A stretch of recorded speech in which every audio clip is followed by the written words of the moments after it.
শুধু দক্ষিণী সিনে ইন্ডাস্ট্রি নয়, বর্তমানে বলিউড মাতাচ্ছেন অন্যতম প্রতিভাবান ও জনপ্রিয় অভিনেত্রী রাশমিকা মান্দানা। টানা দুটি হিট সিনেমার পর এবার হরর কমেডি ঘরানার থাম্মা সিনেমা নিয়ে পর্দায় হাজির হয়েছেন এই সুন্দরী। মঙ্গলবার প্রেক্ষাগৃহে মুক্তি পেয়েছে সিনেমাটি।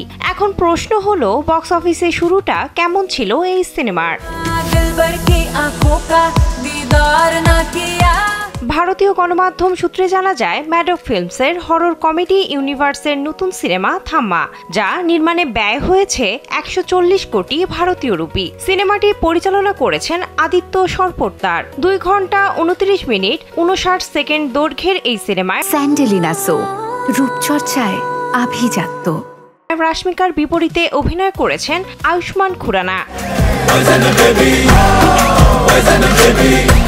জানা যায়, চলতি বছরে এখন পর্যন্ত হিন্দি ভাষার মোট 31টি সিনেমা প্রেক্ষাগৃহে মুক্তি পেয়েছে। মুক্তির প্রথম দিনে সবচেয়ে বেশি আয়কৃত সিনেমার তালিকায় থাম্মা এর অবস্থান চতুর্থ।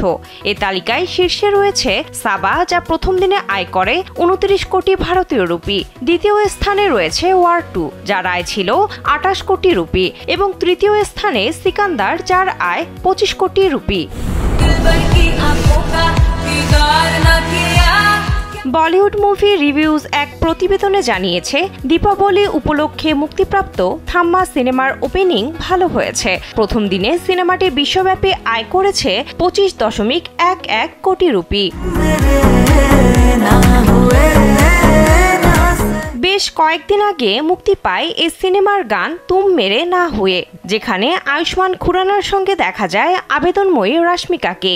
গানটি মুক্তির পর থেকে আয়ুষ্মান রাশমিকার রসায়ন সাড়া ফেলে দর্শক মহলে, ফলে মুক্তির আগে থেকেই আলোচনায় আসে থাম্মা।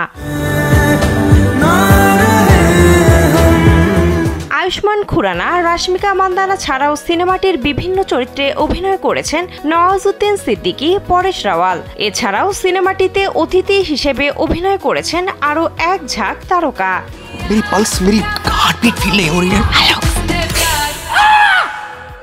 বিনোদন ডেস্ক, কালবেলা।